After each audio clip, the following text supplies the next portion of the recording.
Yesterday, Prime Minister John Major visited Kuwait to see for himself the devastation left by the Iraqi army after the most brutal military occupation in recent history. Tonight, This Week reports on the rape of Kuwait.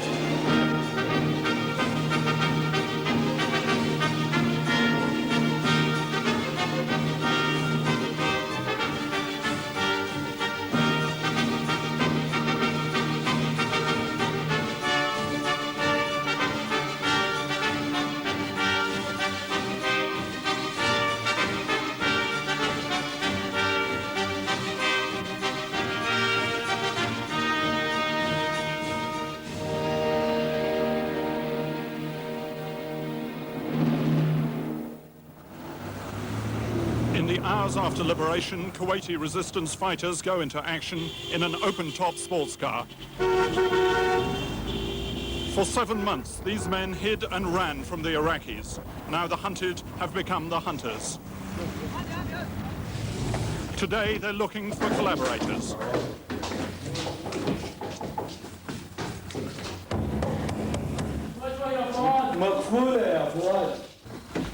Our camera is allowed in to film a young man who is said to have admitted helping the Iraqi secret police, the main target of Kuwaiti hatred. He's Palestinian. He cooperated with the Iraqis intelligence. After interrogation, he confessed that he's an Iraqi cooperator. At a house on the outskirts of Kuwait City, the resistance questions its prisoners in more detail. This man is an Iraqi soldier left behind in his army's chaotic retreat. The man says he's just an ordinary conscript, but the untrained interrogators of the resistance are trying to find out if he has any link to war crimes. Most of them are telling the same story, and when you ask them, how do you feel about Saddam Hussein, they say, well, he should go. When you ask them, why did you do that, they say, well, we've been forced. I'm sure a lot of this is true, but deep inside of them, they're just telling that so that they're praying, well, if we say what they want to hear, then maybe we will survive another day. These unofficial prisons are gradually being taken over by the Kuwaiti army. Before these Iraqis were passed on, they were humiliated by being made to lie down while children walked on top of them. But what the resistance really wanted was to find members of the secret police. Me, myself, if I found the intelligence with them, I will kill him. You mean if you find out that one of these soldiers is an intelligence officer, a security service officer? And some of them, I know them, I will kill them. And you know, when you see your close friend, when you see your some of your family, some of your relatives killed in this way, it's something inside. In the morgue of a local hospital, comfort for a friend whose brother was murdered by the Iraqis before they pulled out. The dead man was brought here with his hands bound and a bullet through the head. In this suburban hospital, there are dead resistance men and, in a corner, the corpse of a forgotten Iraqi soldier. Medical staff are now identifying the victims of the Iraqis from their incomplete records. During the occupation, they were banned from recording the cause of death. But according to doctors, dozens of murdered Kuwaitis were brought to this morgue, frequently after being executed in public. Most of the body we are receiving here was shot in front of his family are all, also. What, most of the bodies that were brought here had actually been killed in front of their families? Yes. Why was this? Yes, they are taking him for a long time, for 1 month. After this, they are bringing him in his front of his house, front of his family, also his neighbors. They are shooting them like this. This was what, a warning to the others? Warning to others that everybody should obey the Iraqi soldiers what they are telling. It was at Kuwait University that some of the worst Iraqi atrocities took place. This Week has discovered that the university's auditorium was used as a theatre of torture. Abdullah Jaman is a well-known figure among sports lovers in Kuwait. He used to play soccer for the national team. Soon after the occupation, Abdullah, whose brother was in the resistance, was arrested and led up this ramp. It was an experience that his education at an American university had not prepared him for. They covered our eyes and they put a rope in our hands.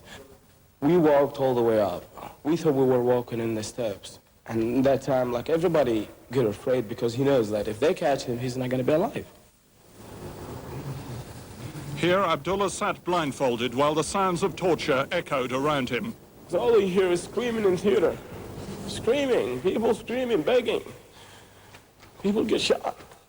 People get choked, people get hanged. You don't know. You don't know anything. You can't do nothing. You don't know if you're going to be the next one. You don't know anything about this. You don't know if it's night or day or what. When can you sleep? You don't know when you sleep and get up. Because you're afraid if you sleep, you're not going to get up again. If they pick you up, what are you going to do? Nothing. You can't resist.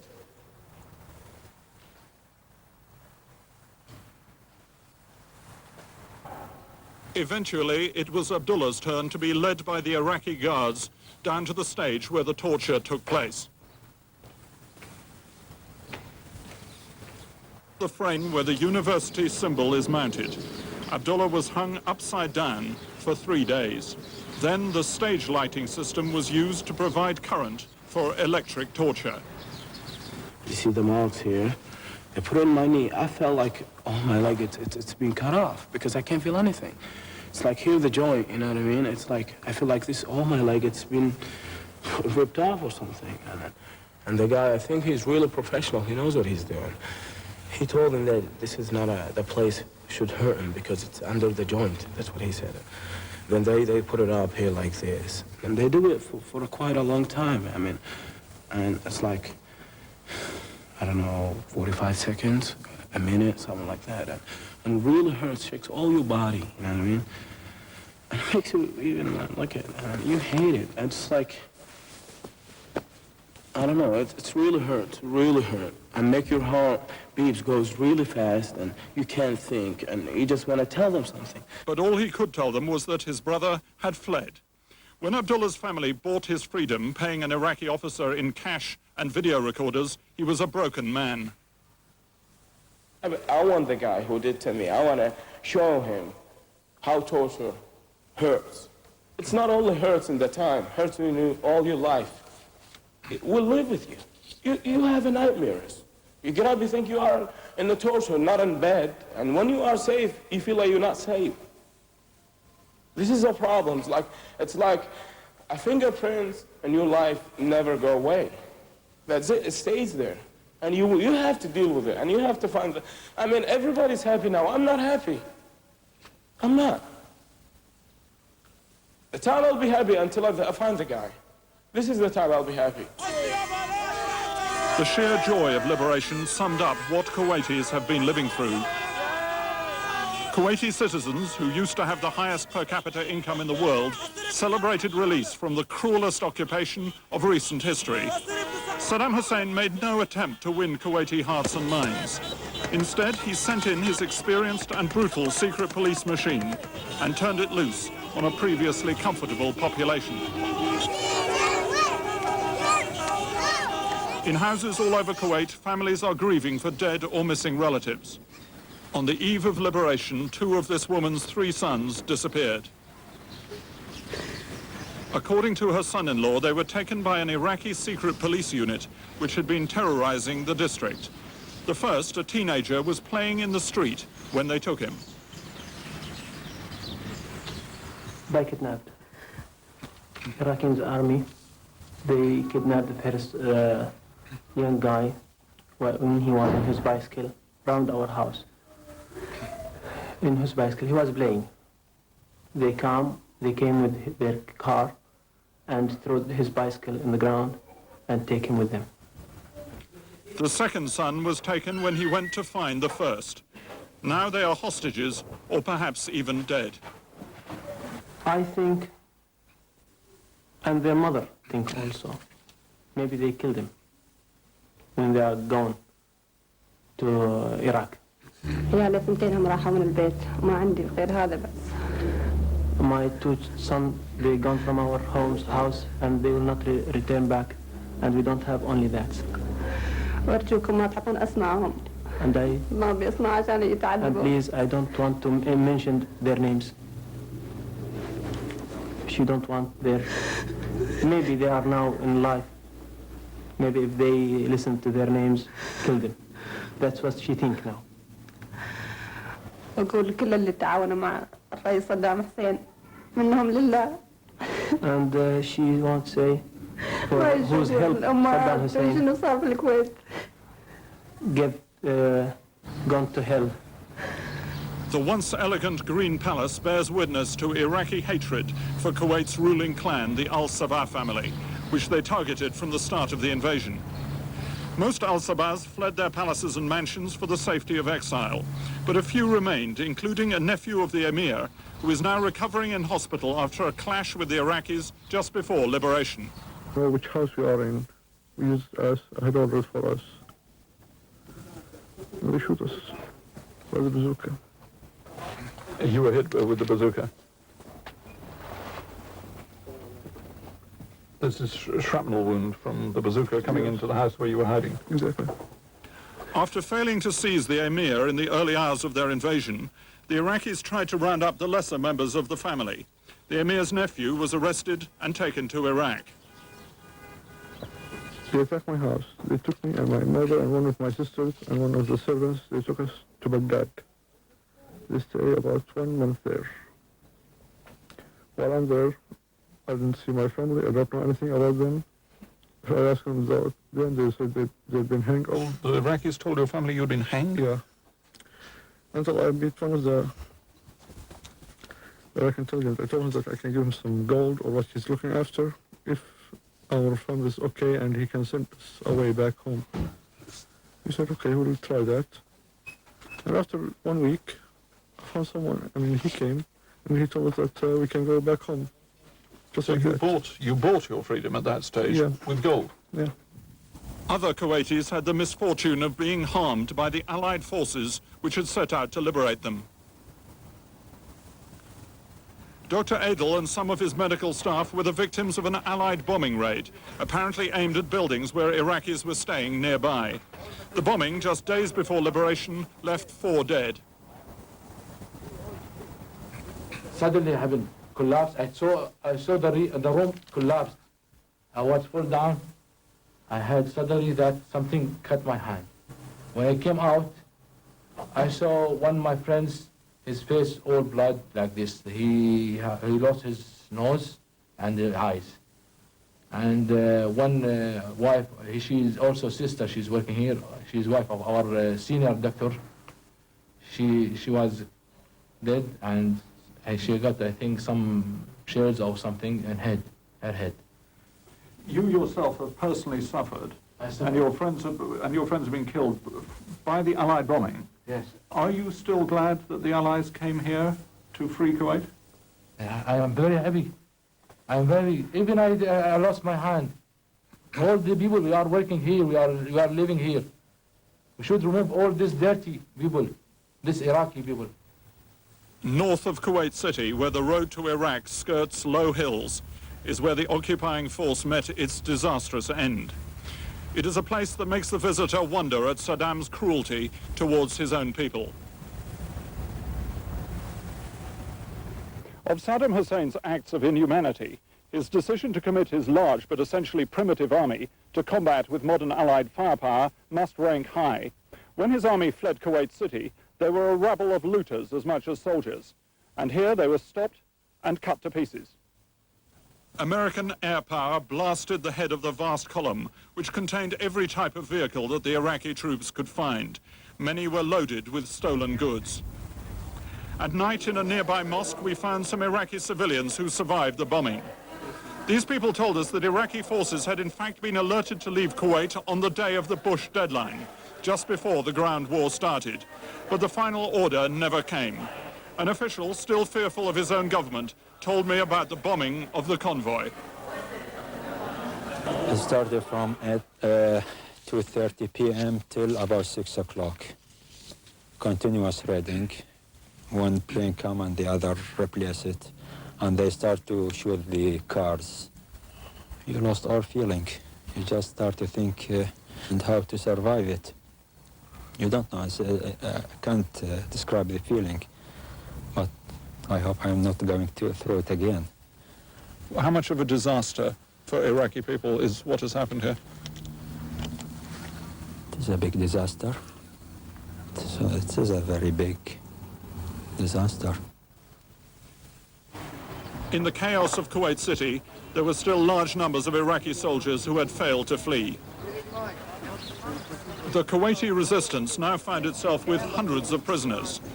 The picture that emerged is of a poorly led army of conscripts, many of whom were virtually herded to the front. Among the prisoners was 42-year-old Ahmed Majid, a member of Iraq's militia, the so-called Popular Army. He told me how he and others were pressed into service by the authorities in Baghdad. They took us from the places where we live. They gathered us in what is called a woman liberation organization building. And then they put us in buses. They took us to a camp somewhere in Baghdad city. And from there on, nobody was allowed out. We were guarded by people from what they call the Ba'ath Party members with machine guns. And when we were transferred to the camp, they left us there and they tried to train us. And they gave us clothes. We stayed there for 5 days. And we were put again in buses. And we moved toward Kuwait City. The Iraqi leadership used both force and their country's food rationing system to maintain discipline. A soldier, now in civilian clothes, told me what happened when he fled his unit at the start of the Allied bombing. If deserters went back to see their families and the government found out, they would cut off the flour ration for all the family members. Despite that, I went back to see my mother.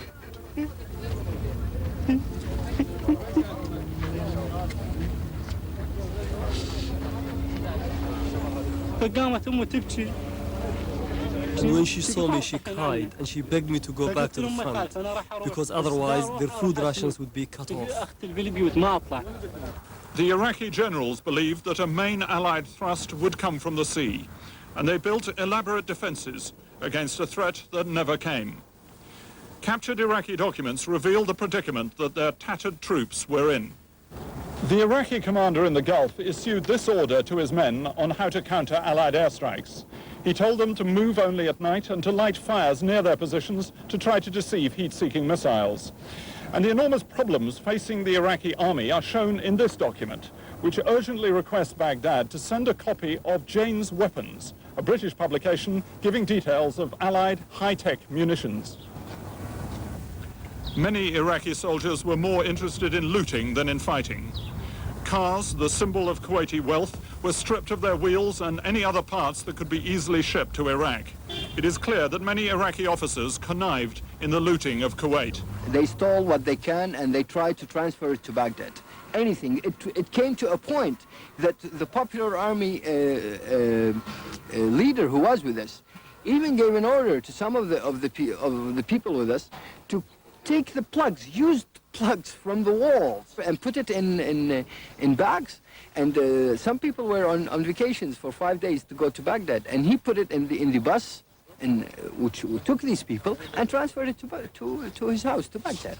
The Iraqi command system in Kuwait was targeted by Allied bombers. This secret police headquarters was demolished, and according to Kuwaitis, there were scores of Iraqi casualties. In the desert, the army's bunkers were often hit with frightening precision. As the pressure mounted, the Iraqi regime apparently ordered execution squads made up of party members to shoot soldiers trying to flee their positions. One soldier I spoke to saw a friend killed in front of him. This young man spent 66 days at the front, but the army didn't give him leave to see his family. So he decided to run away, but he was caught not far from here. He was brought back, and the next day they executed him in front of the other soldiers in our unit in order to set an example to show what happens to deserters. A member of the Ba'ath party shot him, all because he tried to visit his family. When Allied tanks pushed into Kuwait, they found that the Iraqi army had begun to crumble. Sometimes whole units had already begun to withdraw. Iraqi troops surrendered to any Allied soldiers they could find, but as the white flags went up in the desert, popular army soldier Ahmed Majid, who was stationed near the Meridian Hotel in Kuwait City, overheard a special forces soldier talking to an officer. He said, I'll start in these words, I will start burning from the Meridian and up. And that must have meant to you that they were preparing to get out? Yes. And he said, the officer who was talking to him told me, because I was standing on guard, that we should leave. We're going to Basra. What do we want more? We took whatever we want. And absolute robbery started after that. The Iraqi army fled from Kuwait City in the same way that they had entered it 210 days before, in an orgy of burning, looting, and vandalism. At Kuwait University, where so many people had been tortured, Iraqi soldiers systematically smashed the administration areas and even wrecked the well-stocked video library. Once again, everything that could be carried away and sold was stolen. Inside the police stations where the Iraqis had based their efforts to control the city, only debris and an occasional brutal reminder of their presence was left behind. The Iraqis burned many of the rooms where they conducted interrogations, apparently to destroy the evidence. But the truth of what they did remains. In 7 months here, we eat these things. 48 hours after the liberation, a woman prisoner of the resistance complains about the food they are giving her. Very rich lady. She is accused of collaboration, and a Kuwaiti police colonel is handling the case. What food were you eating while you were hiding for 7 months, sir? Dates, bread. You were hiding in this area? I'm hiding in my area. I can't go out from house to house, place to place. The woman, believed to be Palestinian, is said to have given names to the Iraqis. What procedure are you now going to follow with this woman, sir? Just asking her questions. Bring me witnesses. Say, yes, she is. She did this. And she told the Iraqi about my brother, my sister, my cousin. These people, well, not, we don't hate everybody who've been in Kuwait here. For all their amateurish appearance, the resistance was based on a hard core of policemen and soldiers who went into hiding when the Iraqis came. Now many of these men are determined to clear up what they see as dangerous elements in their country's fragmented society. Top of the list are the Palestinian minority, who are not recognized as citizens. The Kuwaiti army, which began by rounding up Iraqi prisoners, is now taking over control of Palestinian areas. Many Palestinians are fearful that they may become the targets of revenge. At Kuwait University, Abdullah Jaman examines the frame where he was hung upside down. He has his own private dream of revenge against his Iraqi torturer. I know his voice, I swear to God. If I hear between a million guys, I recognize his voice like this. I tell you, I'll catch him up if I hear his voice. What will you do to him? I'll do the same thing what he did to me and more. Just to show him how that hurts. A week after the liberation of Kuwait, the fires of anger are burning as fiercely as the oil fires lit by Saddam Hussein, and they may take even longer to put out.